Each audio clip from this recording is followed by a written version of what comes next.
the bitter taste of grief still fresh on her tongue. Zara Lawson stared numbly at the locked door of what had been her home for 3 years. The Montana spring wind cut through her thin shawl, but she barely felt it. The coldness of her in-laws' faces had chilled her more deeply than any mountain breeze could. "You heard my father," James had said, his voice flat as the prairie. "You've got an hour to pack your things. The Caldwell name don't belong to you no more." Zara clutched her small valise, stuffed hastily with the few possessions they deemed truly hers, some clothing, a hairbrush, her mother's locket, and the wedding band Thomas had placed on her finger. Everything else, including the home they had built together, apparently belonged to the Caldwell family now that Thomas was gone 3 weeks. Her husband had been dead only 3 weeks, taken by a fever that had swept through Bozeman like a prairie fire. At 24, Zara had become a widow with nothing to her name but grief and memories. The town of Bozeman, Montana in 1878 was no place for a woman alone. Zara knew this as surely as she knew the shape of the Bridger Mountains against the horizon. She had no family here, no trade beyond the domestic skills that had made her a good wife, but offered little prospect for independence. She straightened her spine and turned away from the door. The Caldwell's ranch house sat a mile outside town, a walk she'd made countless times, but never alone, never with nowhere to return to. She stepped onto the dirt road that led to Bozeman proper, her boots crunching on the hard, packed earth, each step carrying her away from the last connections to Thomas. Zara had no plan beyond reaching town. Perhaps Mrs. Adler at the boarding house might offer her a room in exchange for work, at least until she could find more permanent arrangements. The thought of begging for charity made her stomach clench, but pride was a luxury she could no longer afford. The town was stirring to life as she reached its outskirts. Shopkeepers unlocked doors, delivery wagons rumbled down the main street, and cowboys fresh from the night shift at nearby ranches headed toward the saloon for a breakfast whiskey. Zara kept her head down, unwilling to face the pitying glances of those who would recognize her as Thomas Caldwell's widow. She had almost reached the boarding house when a commotion ahead made her pause.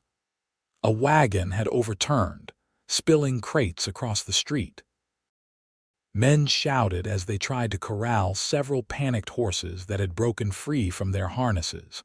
Zara pressed herself against a storefront to stay clear of the chaos. That was when she first saw him, a tall man in a worn leather duster, moving with purposeful calm through the pandemonium. He grabbed the bridle of the most agitated horse, speaking low words that somehow reached through the animal's terror. "Easy now," his voice carried to where she stood. "No harm's coming to you." The horse settled under his touch, and Zara found herself oddly calmed as well. The stranger looked up then, as if sensing her gaze. Their eyes met across the dusty street, his a startling blue against sun-bronzed skin, and for a moment, the noise and motion around them seemed suspended. Then someone called for his help with another horse, and the moment broke. Zara shook herself and continued toward the boarding house, pushing aside the strange feeling that had passed between them. Mrs. Adler's face fell when Zara explained her situation. "Oh, Mrs. Caldwell, I mean, Miss Lawson, I'm so sorry for your troubles, but I haven't a single room to spare. The railroad survey crew's taken every bed." Desperation tightened Zara's throat. Perhaps I could work for you in exchange for just a corner to sleep in." The older woman wrung her hands. "I wish I could help you, dear, truly, but there's simply no space." Zara nodded woodenly and thanked her, stepping back into the street with leaden feet. The church, perhaps? Pastor Wilson had always been kind. But as she turned toward the small white building at the end of town, a voice stopped her. "Mrs. Caldwell." She turned to find the man from the horse incident, his hat now in his hands. Up close, she could see the fine lines around his eyes that spoke of years squinting against the sun. "It's Miss Lawson now," she corrected quietly. "The Caldwells have made that quite clear." Something flickered in his eyes, understanding, perhaps, or anger on her behalf. "Miss Lawson, then. Name's Mason Cooper." He shifted slightly, seeming to choose his words carefully. "I couldn't help overhearing at Mrs. Adler's. You're looking for lodging." Zara stiffened. A woman alone accepting help from a strange man invited certain assumptions. "I'll manage, Mr. Cooper." He nodded, respecting her wariness. "I've got no improper suggestions, Miss Lawson. Just seems to me that widows shouldn't be homeless in a town that calls itself Christian." The simple statement, delivered without pity or condescension, nearly undid her. Zara blinked rapidly against the threat of tears. "I have a small ranch about 3 miles north," Mason continued. "There's a cabin on the property used to belong to my foreman before he went and got married last year. It's been sitting empty since. Not much, but it's clean, dry, and has a good lock on the door." Zara studied him. His clothes were worn but well kept, his manner direct but not threatening. Still, she hesitated. Reading her thoughts, Mason added, "My sister Emily's staying with me through the summer. She'd welcome the company of another woman, I expect. Been telling me I'm poor conversation." A slight smile softened his weathered face. "Why would you help me? You don't know me." Zara's voice was barely audible. "Known of you. Your husband was fair in his dealings. That's more than I can say for some of the Caldwells." He cleared his throat. "Look, the cabin's sitting empty either way. You'd be doing me a favor taking care of it." She knew he was offering her a way to accept his help without feeling like charity. Pride warred with practicality in Zara's mind. "I can pay rent," she insisted. "Once I find work. We can discuss that later. Right now, seems to me you could use a cup of hot coffee and a quiet place to catch your breath." It was the mention of coffee that finally broke her resistance. The thought of something warm and familiar when everything else had been torn away was too tempting to refuse. "Thank you, Mr. Cooper. I accept your offer, temporarily." He nodded once, seeming satisfied. "My wagon's over at the Mercantile. I need to finish my supplies, then we can head out. You're welcome to wait there." As Mason walked away, Zara stood rooted to the spot, wondering if she'd made a terrible mistake or found an unexpected salvation. Either way, she had little choice but to see it through. The ride to Mason Cooper's ranch passed mostly in silence. Zara sat stiffly on the wagon seat, her valise clutched in her lap as if it might be snatched away. Mason seemed content with the quiet, occasionally pointing out landmarks or naming distant mountain peaks. "That there's the Cooper spread," he finally said, nodding toward a collection of buildings nestled in a valley sheltered by cottonwood trees. It wasn't grand like the Caldwell Ranch, but there was a solidness to it that spoke of careful stewardship rather than hasty expansion. A modest main house built of sturdy logs stood at the center, with a barn, corral, and several smaller outbuildings arranged nearby. Smoke curled from the chimney, and as they approached, a woman stepped onto the porch. "That's Emily," Mason explained. "My sister." Emily Cooper was a few years younger than Zara, with the same striking blue eyes as her brother, but a softer face framed by chestnut hair pulled back in a practical braid. Her expression shifted from curiosity to warm welcome as Mason made the introductions and briefly explained Zara's situation.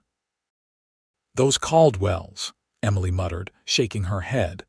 "Pardon my saying so, but they've always valued their cattle more than people." She took Zara's hand. "You're welcome here for as long as you need." The cabin Mason had mentioned sat 100 yards from the main house, close enough for safety, but far enough for privacy. It was indeed small, just one room with a stone fireplace, a bed against one wall, a table with 2 chairs and a few shelves. But it was clean, with fresh linens on the bed and kindling stacked by the hearth. "It's not much," Mason said, setting her valise on the table. "It's perfect," Zara replied honestly. After the fear of having nowhere to go at all, this modest shelter seemed like a palace. "I'll leave you to settle in. Emily's fixing supper. She'd be mighty pleased if you'd join us, but no obligation." After he left, Zara sank onto the bed, the day's emotions finally catching up with her. She allowed herself 5 minutes of tears, no more, then washed her face in the basin provided and straightened her hair. Thomas was gone. His family had abandoned her, but she was still here, still breathing, and somehow she would find a way forward. That evening, she joined Mason and Emily for a simple but hearty meal. Their easy conversation and lack of probing questions soothed Zara's raw nerves. They spoke of the ranch, the weather, Emily's plans to teach at the Bozeman School in the fall, ordinary topics that required nothing of Zara except occasional nods or brief responses. As Mason walked her back to the cabin with a lantern, Zara found her voice. "I need to find work. I can't accept your charity indefinitely." "No rush," he said. "But if you're set on it, Widow Harmon in town needs help with her bakery. Her joints are giving her trouble, especially with kneading dough." Zara nodded. "I'll speak with her tomorrow if you're heading to town. I'll take you."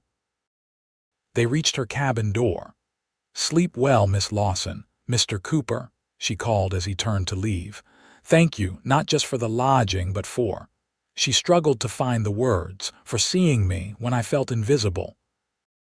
In the lantern light, something flickered across his face, a gentleness at odds with his rugged exterior.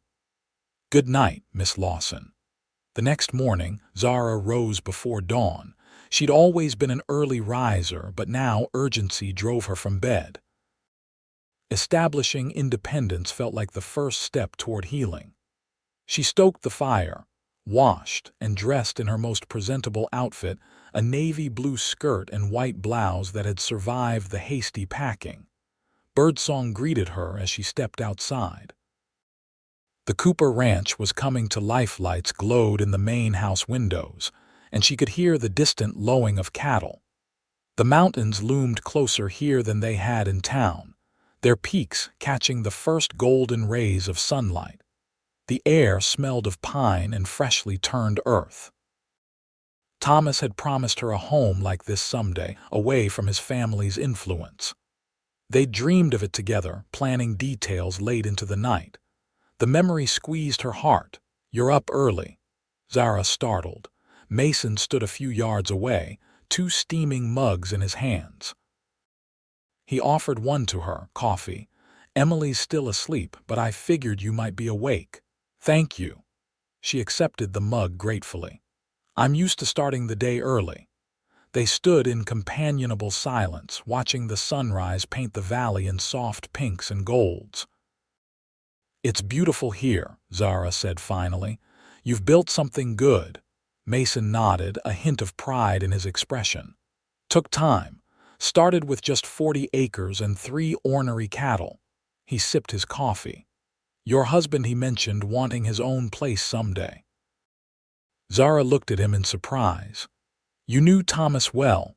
"Not well, but we'd talk at the livestock auctions. He had ideas about ranching that didn't sit well with his father, more sustainable methods, rotating pastures. Smart thinking." The knowledge that someone else had seen Thomas's vision, had valued his ideas, loosened something in Zara's chest. His father thought those ideas were nonsense. Said Thomas had his head in books instead of focusing on real ranching. Mason's mouth tightened. "Edward Caldwell's been overgrazing his land for years. He'll learn the hard way when his pastures turn to dust." They fell silent again, but it was a different quality of silence, one laced with shared understanding. When the sun had fully crested the mountains, Mason offered to show Zara around the ranch before they headed to town. The tour revealed a modest but well-managed operation. 20 ranch hands lived in a bunkhouse near the barn, caring for the several hundred head of cattle that grazed the surrounding pastures. Unlike the Caldwell Ranch, which focused solely on beef cattle, Mason had diversified with a small dairy operation, chickens, and extensive vegetable gardens. "Emily's doing," he explained as they walked past neat rows of young plants. "Says we can't live on beef and beans alone. She's probably right." Zara found herself relaxing in his company. Mason Cooper wasn't one for unnecessary words, but when he did speak, his observations were thoughtful. He treated his ranch hands with respect, introducing Zara to each man they encountered and listening to their reports with genuine attention. By the time they set out for town, Zara felt more centered than she had since Thomas's death. The grief remained, a constant companion, but alongside it grew a tentative sense of possibility. Widow Harmon's bakery sat on a corner of Bozeman's Main Street, its windows steamed with the morning's baking. The small bell above the door jingled as they entered, and the warm aroma of fresh bread enveloped them. Agnes Harmon, a stout woman in her 60s with flour perpetually dusting her apron, peered at them over half-moon spectacles. Her suspicious expression softened when she recognized Mason. "Cooper, don't often see you twice in 1 week. And who's this?" Mason introduced Zara and explained that she was looking for work. Mrs. Harmon's shrewd gaze assessed Zara from head to toe. "You know your way around an oven, girl." "Yes, madam." "I managed the household at the Caldwell Ranch for 3 years, including all the cooking and baking." Mrs. Harmon's expression soured at the mention of Caldwell.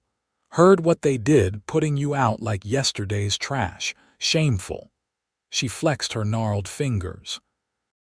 "These old hands don't work like they used to, can't knead proper anymore. You interested in helping mornings 5 days a week?" Zara's heart leapt. "Yes, madam, very interested. Pays not much, $2 a week to start." She glanced at Mason. "That fair, Cooper?" "Miss Lawson can speak for herself on that count," he replied, a hint of amusement in his voice. Zara straightened her shoulders. "That's acceptable, Mrs. Harmon. When would you like me to start?" "Tomorrow, 5 o'clock sharp." "We sell out of bread by noon most days, could sell more if my hands could manage it." She squinted at Zara. "You staying out at Cooper's place, temporarily? In the foreman's cabin?" Mrs. Harmon's eyebrows rose, but she nodded. "Well, that's Cooper's business. See you tomorrow, girl." Outside, Mason waited while Zara purchased a few necessities at the general store: soap, a tin of tea, writing paper. As they loaded the wagon for the return journey, a harsh voice called across the street. "Cooper, heard you've taken in a stray." James Caldwell, Thomas's younger brother, stood outside the saloon with 2 ranch hands. His handsome face was marred by a sneer as his gaze landed on Zara. Mason's expression remained neutral, though Zara noticed his shoulders tense. "Heading home, Caldwell. No quarrel with you today." James stepped off the boardwalk, moving toward them. "No quarrel. Taking up with my brother's widow before he's cold in the ground seems like cause enough." Zara flinched at the crude implication. Mason's jaw tightened, but his voice stayed even. "Miss Lawson is a tenant on my property, nothing more. Your family gave up any say in her affairs when you put her out. We put her out because she's got nothing to offer." James's eyes raked over Zara dismissively. "Thomas always did have poor judgment.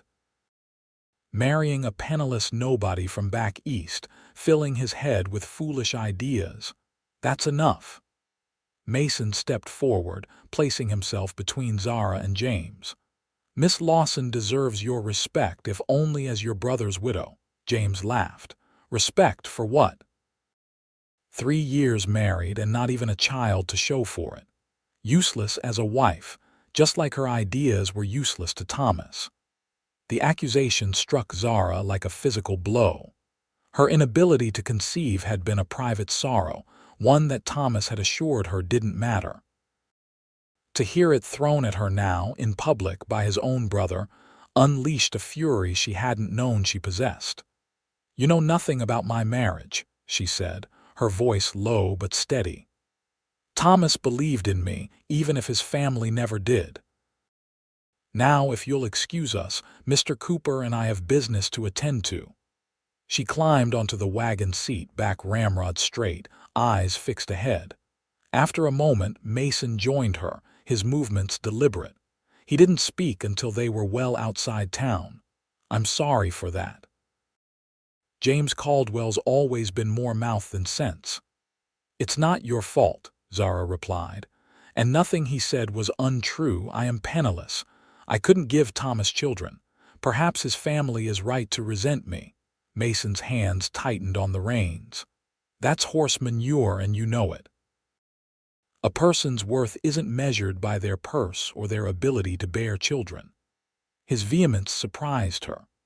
Zara studied him from the corner of her eye, the firm set of his jaw, the way his eyes scanned the horizon as if searching for threats. Something about Mason Cooper made her feel safe in a way she hadn't since Thomas's death. "Thank you," she said simply, "for standing up for me." He nodded once, and they continued the journey in contemplative silence. The next few weeks established a rhythm that gave Zara purpose. Each morning before dawn, Mason drove her to town, where she worked alongside Mrs. Harmon until noon. The physical labor of kneading dough and shaping loaves was therapeutic, and Mrs. Harmon, for all her gruffness, proved to be a fair employer with a surprising gift for storytelling that made the hours pass quickly in the afternoons. Zara helped Emily with household tasks at the main ranch house or tended to her own small cabin. She had begun to add touches that made it feel like home wildflowers in a tin can on the table. A patchwork quilt Emily had given her spread across the bed, herbs hanging to dry from the ceiling beams. Mason had refused to discuss rent until Zara had found her feet, as he put it. But she insisted on contributing. So they reached a compromise. She would cook Sunday dinners for Mason, Emily, and the ranch foreman, Mr. Pearson, who took his other meals with the hands. These Sunday gatherings quickly became the highlight of Zara's week.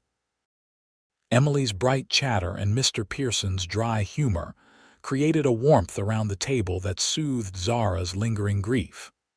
And then there was Mason, quiet, observant, occasionally surprising them all with an unexpected wry comment that would crack the serious facade he presented to the world.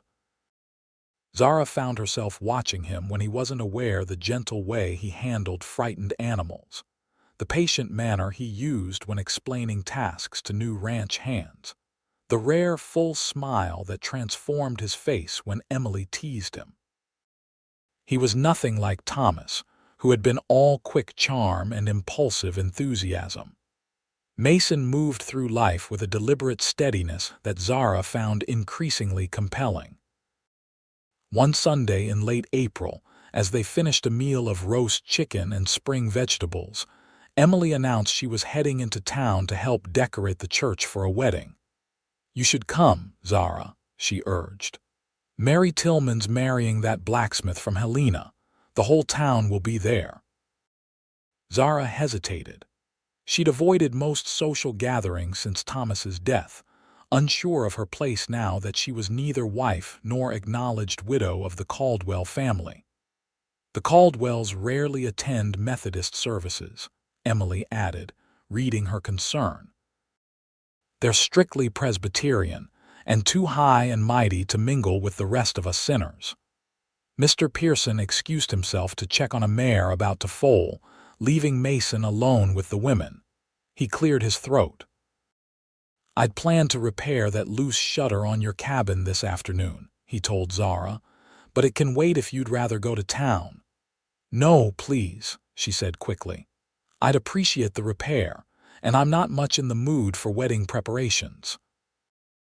Emily looked between them with a knowing smile that Zara pretended not to see. After Emily left, Zara and Mason walked together toward her cabin, the spring sunshine warming their shoulders. "Truth is," Zara admitted, "I'm not ready to celebrate someone else's happiness yet." "Does that make me terribly selfish?" Mason considered her question with his characteristic thoughtfulness. "Makes you human. Grief doesn't keep to a tidy schedule." They reached the cabin, and Mason set to work on the shutter while Zara washed the dinner dishes she'd brought back with her. The domestic scene struck her suddenly, the comfortable silence between them, the afternoon sunlight slanting through the windows, the sense of safety she felt in his presence. For the first time since Thomas's death, Zara felt a flutter of something that wasn't grief. The realization both startled and shamed her. It had been barely 2 months since she'd lost her husband. What kind of woman had feelings for another man so soon? She scrubbed the plates with unnecessary vigor, as if she could cleanse herself of these inappropriate thoughts. "Something wrong with that plate?" Mason asked, pausing in his work. Zara looked up, flustered. "No, I was thinking." He waited, giving her space to continue or not as she chose. "You think it's possible to honor someone's memory while still moving forward?" she finally asked. Mason set down his tools and turned to face her fully. "I think that's the only way to truly honor them. Life's for the living, Zara." It was the first time he'd used her given name, and the sound of it in his deep voice sent an unexpected warmth through her. "Thomas wanted to build something of his own," she said softly. "A place where we could live by our own values, not his family's. When he died, I thought that dream died too. But lately, I've been wondering if maybe I could still create something worthwhile, not the same dream, but something new." Mason nodded. "What would that look like for you?" The question caught her off guard. No one had asked about her dreams since Thomas. Even he had assumed she shared his vision exactly. "I'm not entirely sure yet," she admitted, "but I know I want to be useful, self-sufficient. Mrs. Harmon mentioned she's considering selling the bakery in a year or two. Her son in Denver wants her to move there." She shook her head. "It's just a thought. I'd need money to buy it, which I don't have." "It's a good thought," Mason said. "You've got a gift with bread." "Even Emily says so, and she's particular about her baking." The simple affirmation touched Zara deeply. "Thank you for listening, and for not thinking it's foolish. Nothing foolish about having plans." He picked up his tools again. "For what it's worth, I think Thomas would be proud to see you building something of your own." The conversation shifted to other topics as Mason finished the repair, but Zara felt something fundamental had changed between them. A door had opened, just a crack, allowing for possibilities she hadn't dared consider before. May brought warmer weather and longer days. Zara's work at the bakery had increased as Mrs. Harmon entrusted her with more responsibilities. She now arrived before dawn to start the fire in the brick oven and prepare the day's first batches of bread, which meant she could no longer rely on Mason for transportation. The solution came in the form of a gentle mare named Willow that Mason insisted was eating her head off with nothing to do. He spent several evenings refreshing Zara's rusty riding skills until she felt confident making the journey to town alone. These lessons became a highlight of Zara's days. Mason was a patient teacher, and the quiet hours spent together as twilight settled over the ranch created a growing intimacy between them. They spoke of their childhoods, Zara's in a small Pennsylvania town, where her father had been the local doctor, Mason's as the son of a failed gold prospector who had turned to ranching out of desperation and discovered an unexpected talent for it. Pa always said his greatest strike was the day he gave up looking for gold and noticed the good grazing land all around him instead, Mason told her one evening as they walked the horses back to the barn. He sounds like a wise man, in some ways, stubborn as a mule in others. Mason smiled at some private memory. Wouldn't speak to me for 6 months when I bought this place instead of working his land. Said I was too young at 22 to run my own spread. But you proved him wrong. Eventually.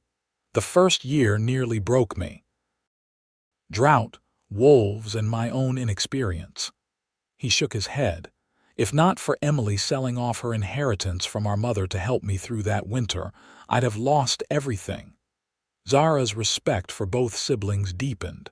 She must have great faith in you.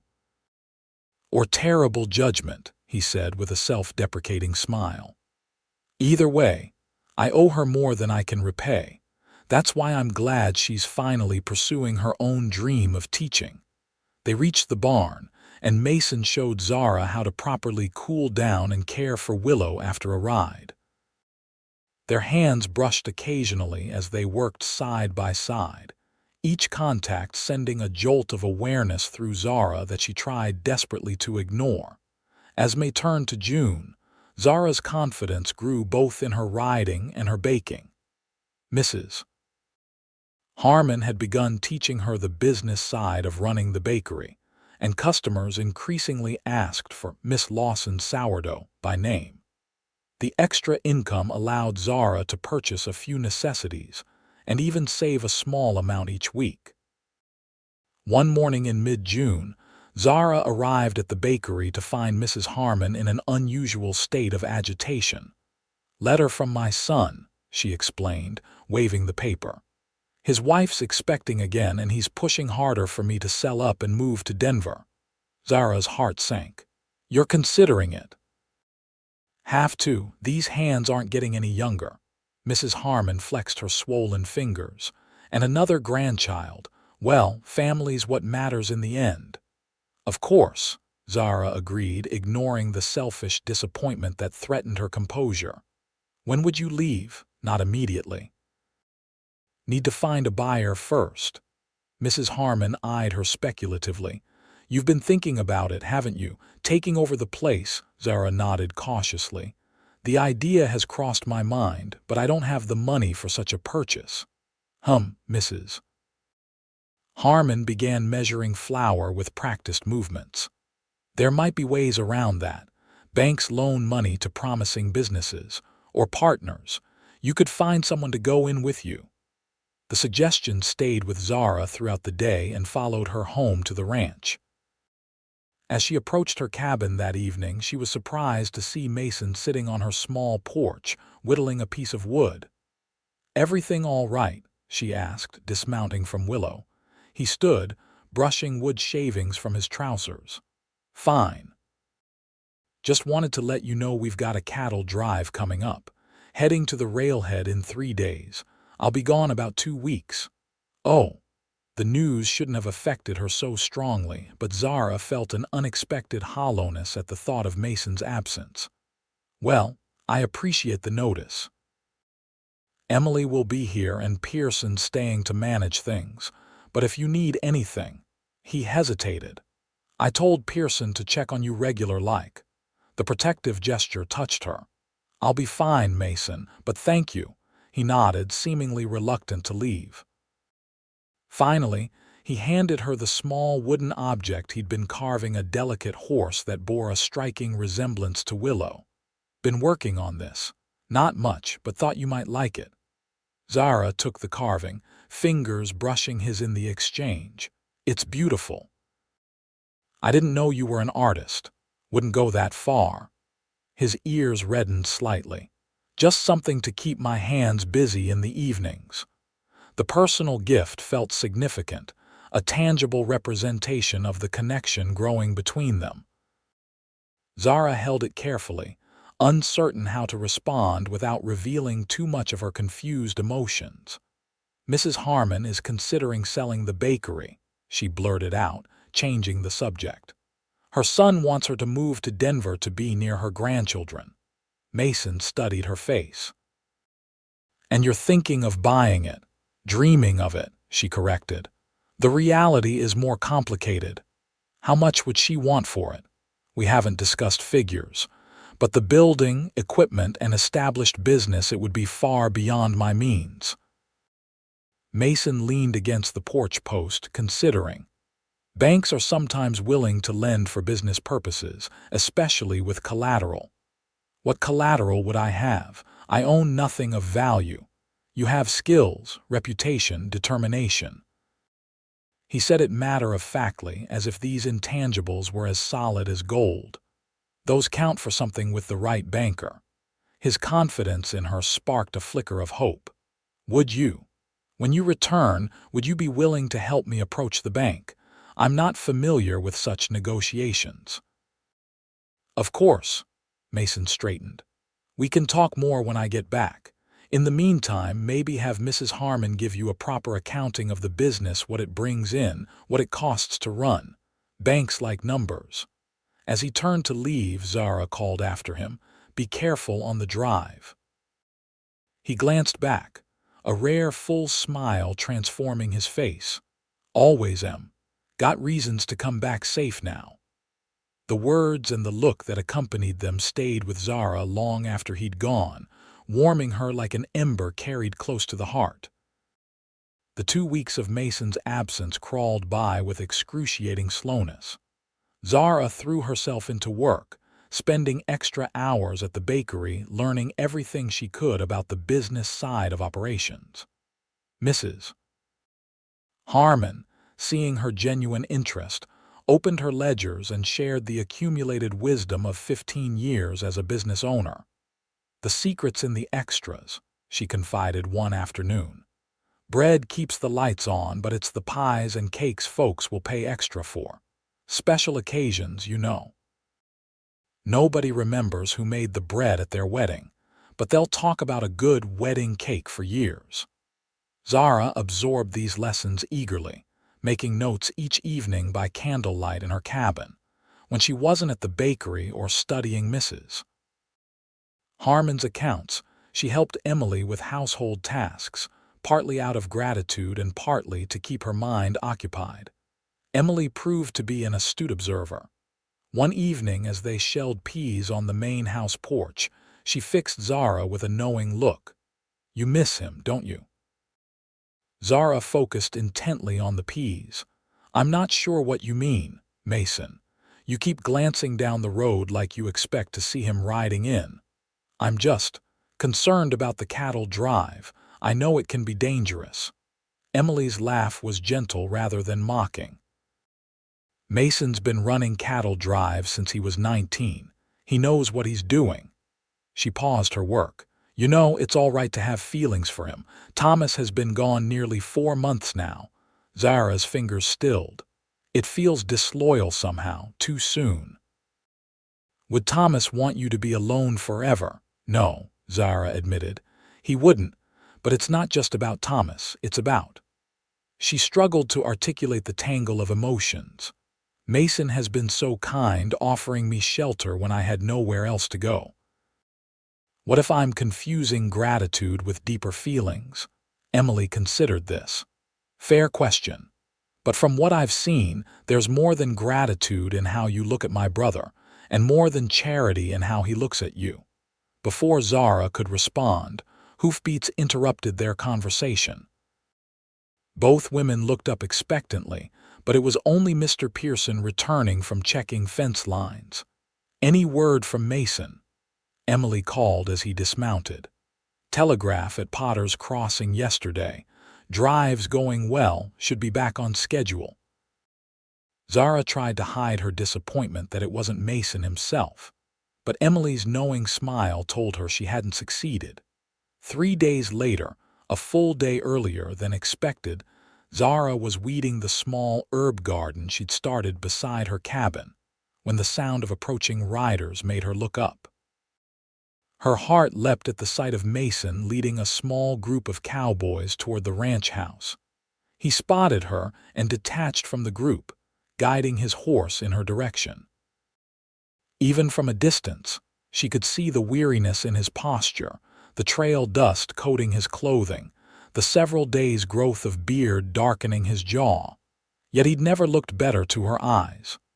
"You're back early," she said, brushing dirt from her hands as he dismounted. "Good weather, strong cattle." His voice was rough from trail dust and lack of sleep, but his eyes were warm as they took in the sight of her. "Everything all right here?" "Fine. Emily and I have been keeping busy, and Mrs. Harmon's been teaching me about running the bakery." "Good." He seemed to want to say more but glanced toward the main house where the other cowboys were dismounting. "I should see to the men, get them paid and fed." "Of course." Zara hesitated, then added impulsively, "I made a blackberry pie yesterday. It's in my cabin if you'd like some later." "After you've rested." Something flickered in Mason's eyes, hunger that had nothing to do with food. "I'd like that very much." He rejoined his men, and Zara returned to her weeding, though her mind was no longer on the task. The awareness between them had shifted, intensified, during their separation. She could feel it like electricity in the air before a storm. That evening, Zara waited nervously in her cabin. She'd swept the floor, arranged wildflowers on the table, and changed into her one good dress, a simple blue cotton that Thomas had always said matched her eyes. The pie sat cooling on the windowsill, its sweet aroma filling the small space. A knock came just after sunset. Mason stood on her threshold, freshly bathed and shaved, wearing clean clothes. The trail exhaustion remained in the shadows beneath his eyes, but there was a new energy about him as well. "I wasn't sure you'd come," Zara said, gesturing him inside. "You must be exhausted." "Too restless to sleep yet." He handed her a small package wrapped in brown paper. "Brought you something from Potter's Crossing." Surprised, Zara unwrapped the gift to find a small journal bound in soft leather, its pages creamy and blank. "For your business plans," he explained. "Thought it might be better than those scraps of paper you've been using." The thoughtfulness of the gift, that he'd remembered her ambitions even in the midst of the drive's demands, moved her deeply. "It's perfect. Thank you." They sat at her small table and Zara served the pie. Mason ate with appreciation, telling her between bites about the drive, the weather, the few challenges they'd faced, the good price they'd secured for the cattle. "The men performed well," he concluded. "No serious injuries, no lost cattle, couldn't ask for better." "You're a good leader," Zara observed. "They respect you." Mason shrugged off the compliment, "Just doing what needs doing." He set down his fork. "Enough about the drive. Tell me about your plans for the bakery." Zara eagerly shared what she'd learned about the business, including the figures Mrs. Harmon had provided. Mason listened attentively, asking occasional questions that showed his own business acumen. "The numbers look promising," he said when she'd finished. "With proper management, it could provide a good living. But the initial purchase..." Zara sighed. "Mrs. Harmon wants $3,000 for the building, equipment, and business. Even with a bank loan, I'd need to provide some portion up front." Mason was quiet for a moment, his expression thoughtful. "I might have a proposition for you, a business arrangement." "What kind of arrangement?" "I could provide the capital you need in exchange for a percentage of the business." He held up a hand as she began to protest. "A silent partnership." "You'd run the place as you see fit. I'd just be an investor." Zara studied him, trying to discern his motivation. "Why would you do that? There must be more profitable investments for your money." "Maybe, but none I believe in as strongly." His gaze held hers steadily. "I've watched you these past months, Zara. You've faced loss that would break many people, yet you've rebuilt your life through sheer determination. You have vision and the work ethic to make it real. That's worth investing in." The words warmed her, but caution held her back. "I wouldn't want charity, Mason." "It's not charity, it's good business." He leaned forward. "The arrangement would be properly documented, legal. You'd buy out my share over time if that's what you want, but there's no rush on that." "I would want to buy you out eventually," she said firmly.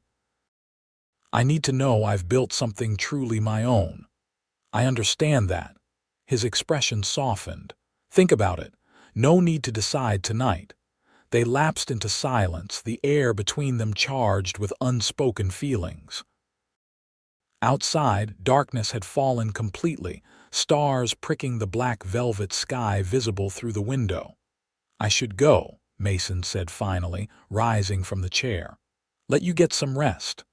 Zara stood as well, suddenly reluctant to see him leave. Thank you for the journal, and for believing in me. They faced each other in the small space, close enough that Zara could smell the clean scent of soap on his skin. Mason's gaze dropped to her lips for a brief moment, then returned to her eyes. Zara, he began, his voice low. I want to be clear. My business offer stands regardless of anything else between us. I don't want you to feel obligated in any way. The honorable declaration only increased her growing feelings for him. I never thought otherwise. Good. He seemed to be fighting some internal battle. Because I find myself thinking about you in ways that go beyond business or friendship, and I need to know if that's unwelcome. Zara's heart hammered in her chest. It's not unwelcome, she whispered, but it's complicated. I know. He reached out slowly, giving her time to pull away, and tucked a strand of hair behind her ear. The gentle touch sent shivers across her skin. I'm willing to wait until it's less complicated, until you're ready if that day comes. The restraint he showed, the respect for her lingering grief and confusion, confirmed what Zara had begun to suspect, that her feelings for Mason Cooper were far deeper than gratitude or friendship. Thank you for understanding, she said, her voice barely audible. He nodded once, then stepped back, restoring the proper distance between them. Good night, Zara. After he left, Zara stood motionless in the center of her cabin, her mind and heart racing. Something significant had shifted tonight. Possibilities had been acknowledged, doors had been opened. The future suddenly seemed less about surviving Thomas's loss and more about building something new. She touched the leather journal Mason had given her, running her fingers over its smooth surface. A gift meant to support her dreams, not to claim or control them. In that simple object, she recognized the difference between Thomas's family, who had seen her as property to be discarded, and Mason, who saw her as a person of value and capability. The realization brought both clarity and confusion. She was falling in love with Mason Cooper, perhaps had been for weeks, but was she ready to acknowledge those feelings, to act on them? The answer remained elusive as she prepared for bed, her thoughts a whirlwind of emotion. The next morning, Zara woke with renewed determination. While she might not have resolved her feelings for Mason, she was certain about her professional ambitions. After her shift at the bakery, she asked Mrs. Harmon for a formal meeting to discuss the potential sale. About time, the older woman said with characteristic bluntness. Been waiting for you to work up the courage. They sat in the back room of the bakery, the day's work done, and negotiated terms.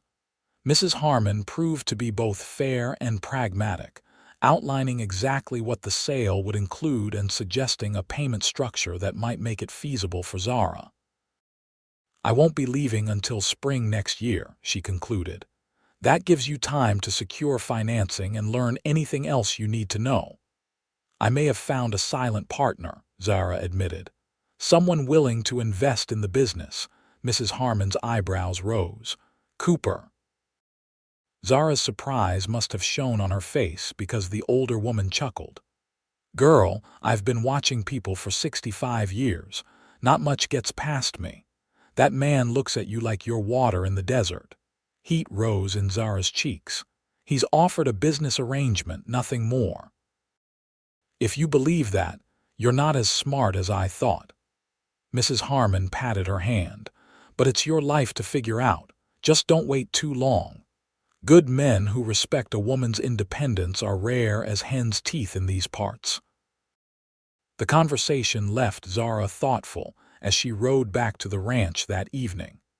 The summer sun still hung above the western mountains, bathing the landscape in golden light. As she approached the Cooper property, she noticed activity near the corral. Mason working with a young horse, moving with the patient confidence that characterized everything he did. She slowed Willow to watch him, admiring the way man and horse seemed to communicate without words. After several minutes, Mason looked up and spotted her. He said something to the ranch hand assisting him, then walked over to meet her as she dismounted. "How was the bakery today?" he asked, his tone casual though his eyes conveyed deeper interest. "Busy and productive." Zara stroked Willow's neck. "I spoke with Mrs. Harmon about purchasing the business. She's amenable to the terms we discussed." Mason's face brightened. "That's good news." "Yes, she won't be leaving until next spring, which gives me time to make arrangements." Zara took a deep breath. "I've been thinking about your offer, the silent partnership, and I'd like to accept it with one condition. We need to draw up formal documents stating that I'll buy out your share over time. I need to know this will truly be my business eventually." Mason nodded. "That's fair.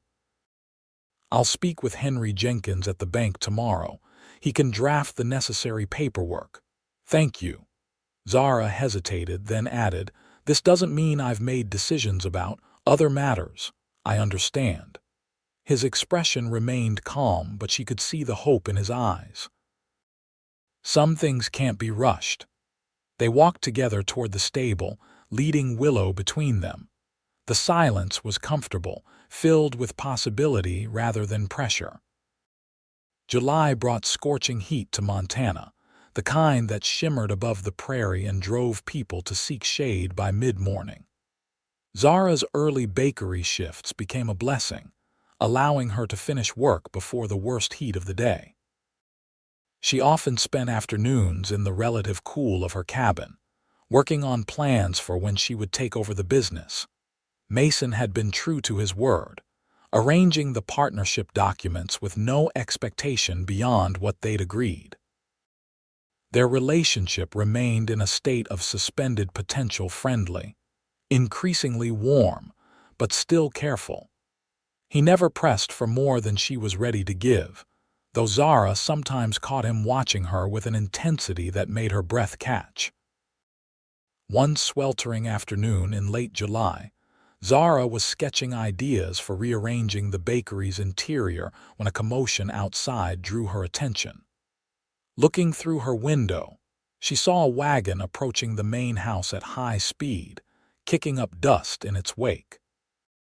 Emily stood on the porch, shading her eyes to identify the visitor. Curiosity pulled Zara outside despite the heat. As she approached, she recognized the driver as Thomas's cousin Robert, the only Caldwell who had shown her any kindness after Thomas's death. "Miss Lawson," he called, reining the horses to a stop. "Thank goodness you're here." "Robert, what's wrong?" He jumped down from the wagon, his normally composed face creased with concern. "It's James. There's been an accident at the ranch. He was thrown from his horse while checking cattle in the high pasture. Hit his head on a rock." Emily gasped. "Is he?" "Alive, but badly hurt. Doc Sullivan's with him, but—" Robert turned back to Zara. "He's asking for you, Miss Lawson. Keeps saying he needs to make things right before—" He couldn't finish the sentence. Zara stood frozen, conflicting emotions washing over her. James had been cruel to her, had taken pleasure in her suffering, yet he was Thomas's brother, and if he was dying— "I'll come," she said quietly. "Let me get my shawl." Emily touched her arm. "I'll tell Mason when he returns from town. He'd want to know where you've gone." The ride to the Caldwell ranch passed in tense silence. Zara's mind filled with memories, her first arrival here as Thomas's bride, full of hope and determination to win over his family. The countless small slights and dismissals she'd endured, the final brutal rejection after Thomas's death. She'd never expected to return, especially not at James's request. As they approached the sprawling ranch house, Zara steeled herself. Whatever awaited inside, she would face it with dignity. Edward Caldwell stood on the porch, his imposing figure diminished somewhat by the stoop of age and worry. His expression hardened at the sight of Zara, but he stepped aside wordlessly to let her enter. "He's upstairs," Robert said quietly. "Doc's with him." Zara climbed the familiar staircase, her hand trailing along the banister where she and Thomas had once hung Christmas garlands. Outside James's bedroom, she paused to gather her courage, then knocked softly. Dr. Sullivan opened the door, his grave expression confirming the seriousness of James's condition. "He's conscious but weak," he murmured. "Don't stay long." James lay pale against the pillows, a bandage wrapped around his head, his usually robust face gaunt and gray. His eyes fluttered open as Zara approached the bed. "You came," he whispered, his voice barely audible. "Of course." Zara stood at a respectful distance, unsure why he had summoned her. "Didn't think you would, after everything," he coughed weakly. "Need to tell you, Thomas's letter," Zara frowned, uncomprehending.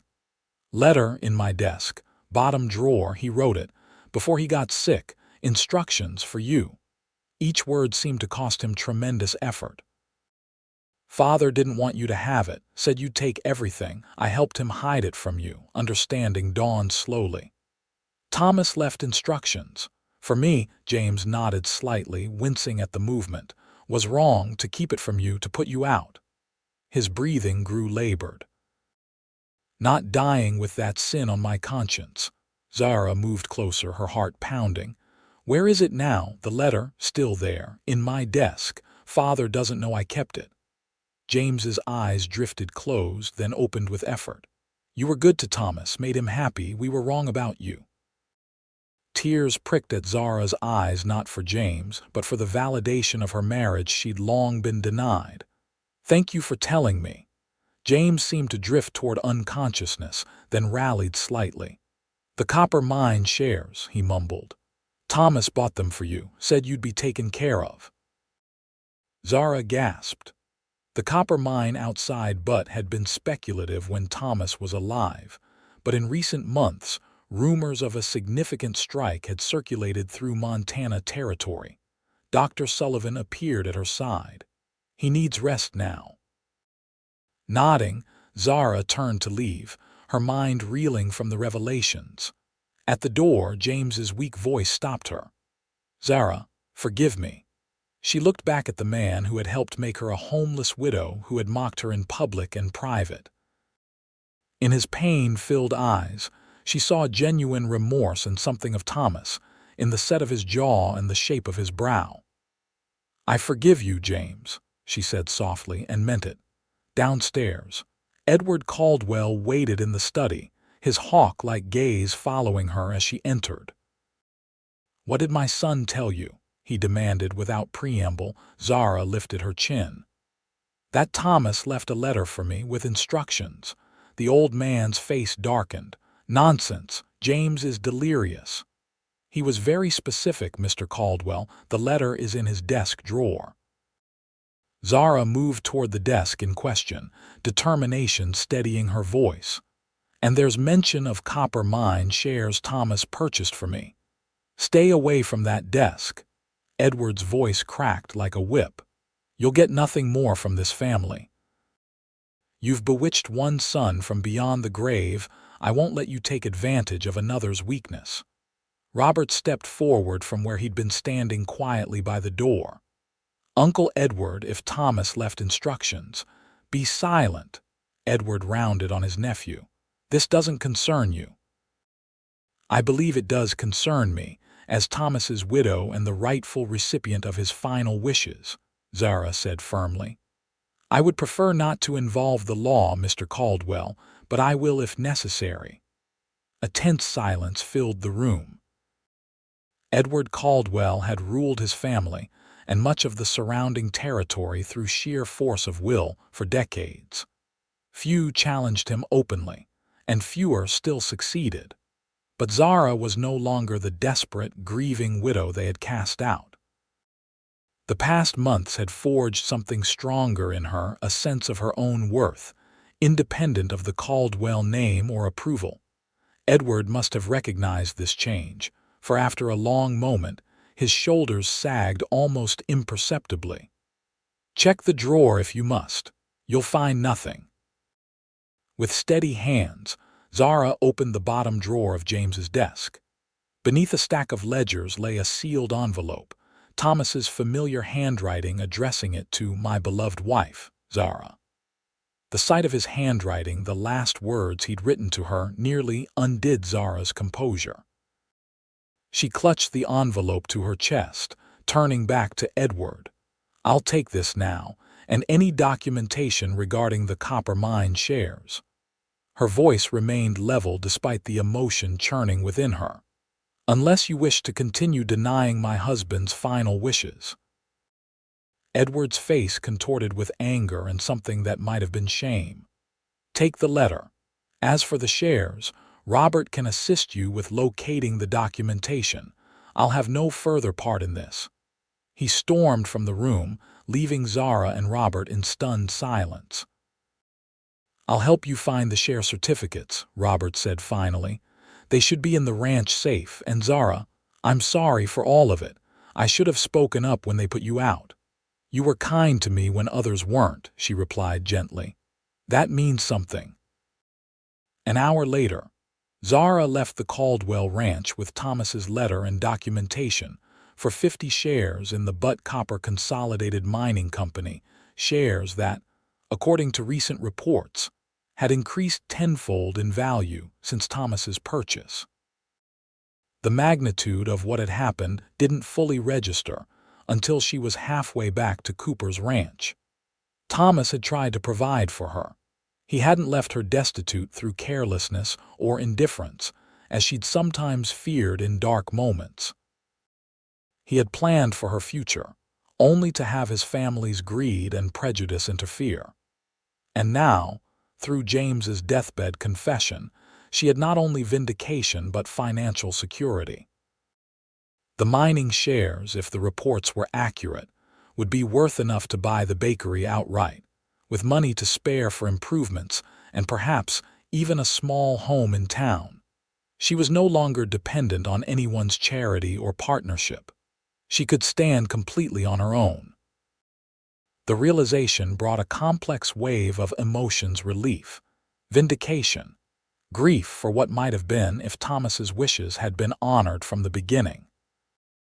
But most surprising was a sharp pang of something like disappointment at the thought that she no longer needed Mason's investment in the bakery.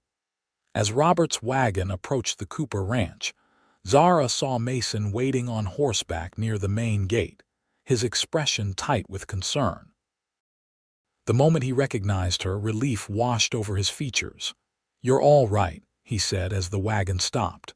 "Emily told me James Caldwell was hurt, that you'd gone to see him."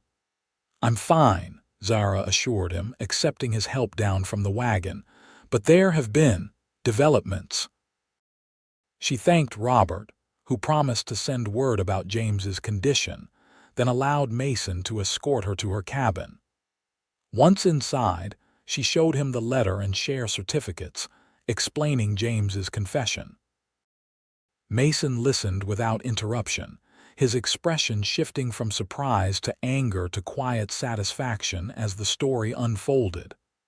"I always thought there was more to it," he said when she'd finished. "Thomas wasn't the type to leave those he cared about unprotected. No, he wasn't." Zara ran her fingers over the still-sealed letter. "I haven't had the courage to read this yet," Mason stood. "I'll leave you to it then, give you privacy." "No," the word came quickly, surprising them both. Would you stay, please?" He nodded, settling back into his chair as Zara carefully broke the seal on the envelope. Thomas's familiar handwriting filled the pages inside a letter written just days before he fell ill, unaware of how prophetic his concerns would prove to be. "My dearest Zara," she read aloud, her voice trembling slightly. "If you are reading this, then my fears about my family's intentions toward you have been realized. I pray this letter reaches you as intended, though I've taken precautions in case my father or brothers attempt to interfere."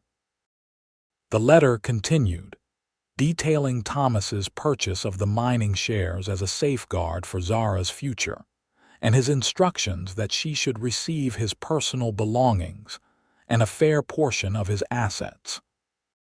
He expressed regret that he couldn't legally ensure she would keep their home, due to the complicated ownership arrangement with his father, but hoped the mining investment would provide enough for her to establish herself independently. "Know that these past 3 years with you have been the happiest of my life," the letter concluded. "Your strength, intelligence, and kind heart have been my greatest treasures. Whatever happens after I am gone, remember that you were deeply loved, completely worthy, and entirely capable of building a beautiful life. Always yours, Thomas." Tears flowed freely down Zara's cheeks as she folded the letter. Mason remained silent, respecting her grief, though his presence provided a steady comfort. "He believed in me," she said finally, "even when his family didn't, even when I sometimes didn't believe in myself." "He saw what was there to see," Mason replied quietly, "just as I do." Their eyes met, a current of understanding passing between them. Thomas's letter had given Zara not just financial security but a kind of blessing and acknowledgement that her life should continue, that she deserved happiness. "The shares," she said, gathering herself. "They're worth considerably more now than when Thomas purchased them. I'll be able to buy the bakery outright without a partner." Mason nodded, his expression unreadable. "That's good news." "Yes," Zara hesitated, "but I've been thinking. I still might want a partner. Someone with business experience. Someone I trust." Hope flickered in Mason's eyes, quickly controlled. "Is that so? The bakery has potential to expand. Perhaps add a small cafe section or even supply bread to neighboring towns as they grow." Zara's mind raced with possibilities she'd previously kept leashed due to financial constraints. "A true partnership could make those ideas reality faster than I could alone." "Sounds like you've given this some thought." "I have, especially the part about who I'd want as a partner." Zara set aside Thomas's letter and moved to sit closer to Mason. "Someone honorable, patient, who sees me as I am, not as property or a charity case." Mason's breathing had quickened, though he remained outwardly composed. "And have you found someone who meets those criteria?" "I believe I have." Zara gathered her courage. "The same man who told me that widows shouldn't be homeless, who gave me shelter when I had nowhere else to go, who believed in my dreams even when I barely dared to." Mason reached out slowly, taking her hand in his. "Zara, I need to be clear. I want more than a business partnership with you. Have since almost the beginning, if I'm honest." The directness of his declaration sent warmth coursing through her. "I know, and I've been fighting my feelings for you, afraid they were born of gratitude or necessity. And now I know they're neither. What I feel for you has grown naturally, day by day, through watching how you live your life, how you treat others, how you value honesty and hard work." She squeezed his hand. "I'm not ready to name those feelings yet. It still feels too soon after Thomas. But they're real, Mason, and they're growing stronger." The happiness that spread across his face was like sunrise breaking over the mountains. "That's more than enough for now," he said. "I'm a patient man." "So I've noticed." Zara smiled, feeling lighter than she had in months. "Partners, then?" "In the bakery, to start with, partners," Mason agreed, "with the future open to possibilities." As summer gave way to fall, Zara's life transformed in ways she could never have imagined on that bitter day when the Caldwells cast her out. James recovered slowly from his accident, and while he and Zara would never be close, a fragile peace developed between them. Edward Caldwell maintained his distance, but with James's support, Zara received the remainder of Thomas's personal effects and a fair settlement from his estate. The bakery purchase proceeded smoothly, with Mrs. Harmon agreeing to stay through the winter to help with the transition. Mason and Zara worked together to implement their expansion plans, converting part of the storeroom into a small cafe that quickly became popular with Bozeman's residents. Their business partnership flourished, built on mutual respect and complementary skills. Mason handled negotiations with suppliers and managed the financial aspects, while Zara focused on production and customer relations. Together, they created something neither could have accomplished alone. And as they worked side by side, their personal relationship deepened as well. Zara gradually moved most of her belongings from the cabin to a small apartment above the bakery, though she still spent weekends at the ranch. By unspoken agreement, they maintained separate residences, honoring Zara's need to establish her independence and work through her grief at her own pace. Mason courted her properly, with a patience that endeared him to her more each day. He brought her wildflowers from the prairie, carved small wooden figures for her growing collection, and sometimes simply sat with her in comfortable silence as she read or worked on bakery plans. One crisp October evening, they walked together along Bozeman's Main Street after closing the bakery. The first snow of the season had dusted the distant mountains, and the air carried the promise of winter. Mrs. Harmon mentioned she might leave earlier than planned, Zara said. Her daughter-in-law's confinement is difficult, and she wants to be there for the birth. Mason nodded. You feel ready to take over completely? Yes, I think so. Thanks to both of you, I understand the business thoroughly now. She glanced at him, a teasing light in her eyes.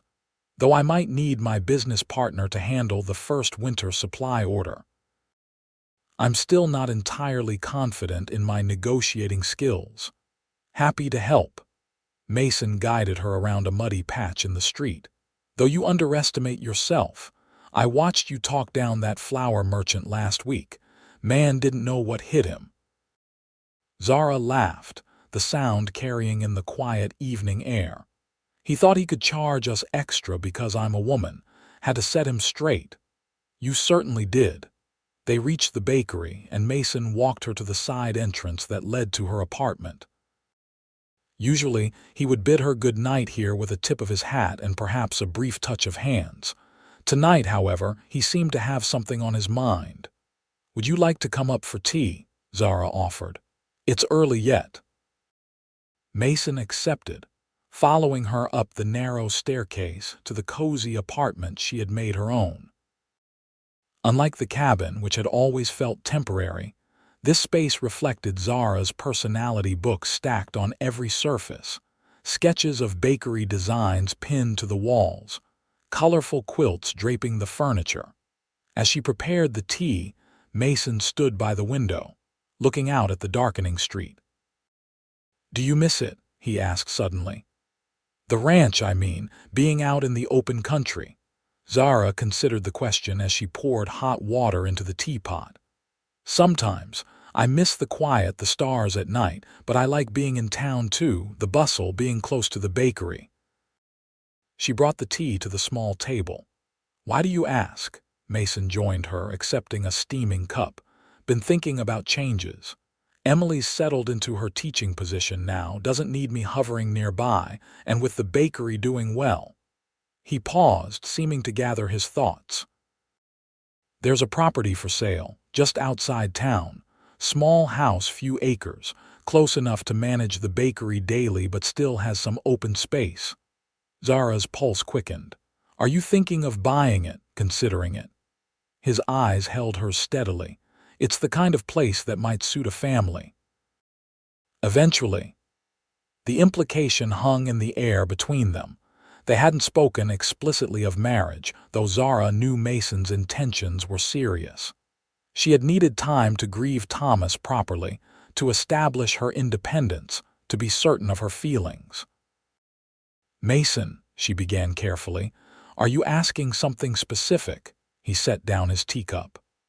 "I'm saying that I love you, Zara, have for months now. I'm ready to build a life with you whenever you're ready. The property is just a possibility, one of many we could consider, together."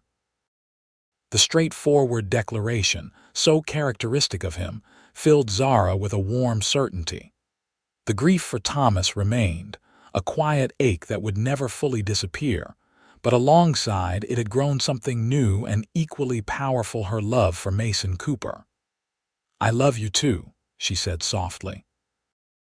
"I think I have since that day you told me widows shouldn't be homeless." Mason's face transformed with joy. He reached across the table to take her hand. "Does that mean—" "It means yes, I want to build a life with you." Zara squeezed his hand. "And I'd like to see this property you're considering." Mason stood, pulling her gently to her feet and into his arms. Their first kiss was tender, a promise exchanged without words. When they drew apart, Zara rested her head against his chest, listening to the steady beat of his heart. "Thomas would be happy for us," she murmured. "He wanted me to have a good life." "I know." Mason stroked her hair. "And I'll spend every day trying to make sure you do." Spring arrived with a burst of wildflowers across the Montana prairie. The small white church in Bozeman overflowed with well-wishers as Zara Lawson became Zara Cooper on a perfect May morning. Emily stood as her bridesmaid, while Mr. Pearson served as Mason's best man. Even James Caldwell attended, still moving carefully from his injury, but making a point of congratulating the couple and presenting them with a finely crafted clock for their new home. After the ceremony, the celebration moved to the bakery, now officially Cooper's Bakery and Cafe, where tables had been set up in the street for a community feast.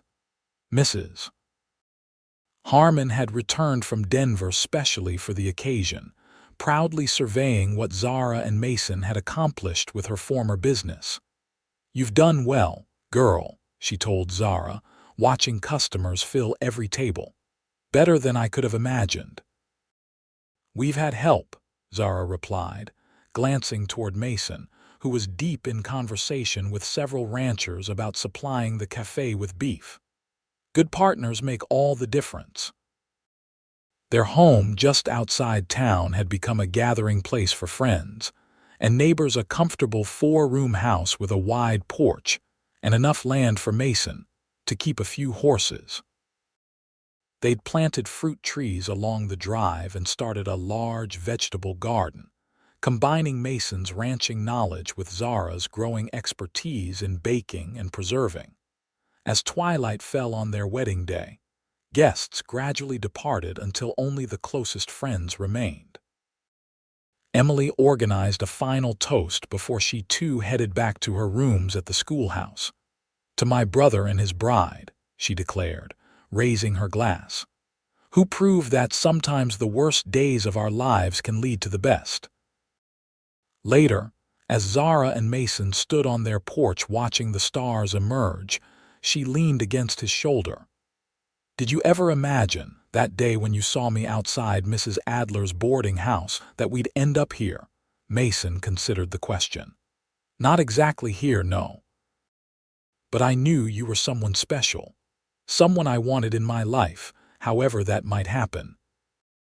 Zara smiled, thinking of the journey that had brought them together, the grief that had nearly broken her, the kindness that had saved her, and the love that had grown between them, steady and strong as the Montana landscape surrounding their home. "Widows shouldn't be homeless," she quoted softly.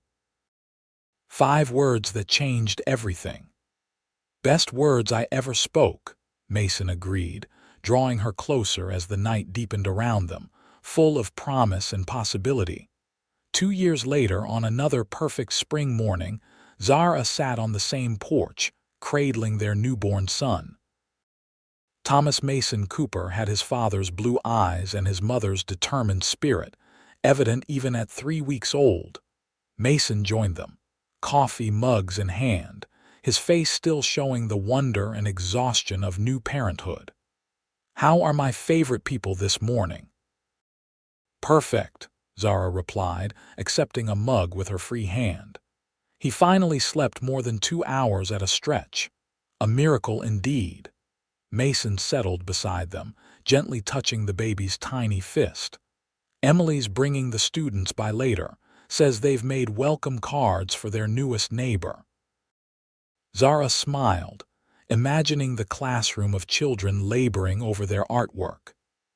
Emily had proven to be a natural teacher, beloved by her students and respected by parents throughout Bozeman. "The bakery's doing well with Molly managing," Mason continued, referring to the capable young woman they'd hired to oversee daily operations while Zara focused on motherhood. "Though customers keep asking when you'll be back. Seems no one makes cinnamon rolls quite like yours." "Soon enough," Zara promised. "I'm looking forward to bringing this little one to work with me sometimes. Start his baking education early." "Or his ranching education," Mason countered with a smile. "Though either way, I expect he'll have your determination and sense of purpose." They sat in contentment as the morning sunlight strengthened, illuminating the life they had built together, the thriving business in town, the peaceful home they had created, and now the child who represented their shared future. Zara thought back to that desperate day when she stood outside the locked door of what had been her home, Thomas barely cold in his grave, her belongings in a small valise at her feet. She had felt utterly alone then, cast aside by the family she'd tried so hard to please, with no clear path forward. She could never have imagined the journey that would follow, the struggle and heartache, yes, but also the discovery of her own strength, the building of a successful business, and most precious of all, the love she had found with Mason. "What are you thinking?" Mason asked, noticing her thoughtful expression. "That life takes unexpected turns," she replied. "And sometimes what seems like an ending is really just the beginning of something better than we could have imagined." Mason nodded, understanding as he always did. "I'm grateful every day for our beginning, difficult as it was." "As am I." Zara leaned against him, their son sleeping peacefully between them. "As am I." The future stretched before them, as vast and promising as the Montana sky above, a future they would face together, partners in all things, bound by love that had grown from the simplest act of kindness on a day when kindness had seemed in short supply. For Zara Cooper, once a homeless widow with nothing but grief and memories, life had become rich beyond measure, proof that even the darkest clouds could reveal the brightest silver linings, if one had the courage to keep moving forward and the heart to recognize love when it appeared in unexpected places.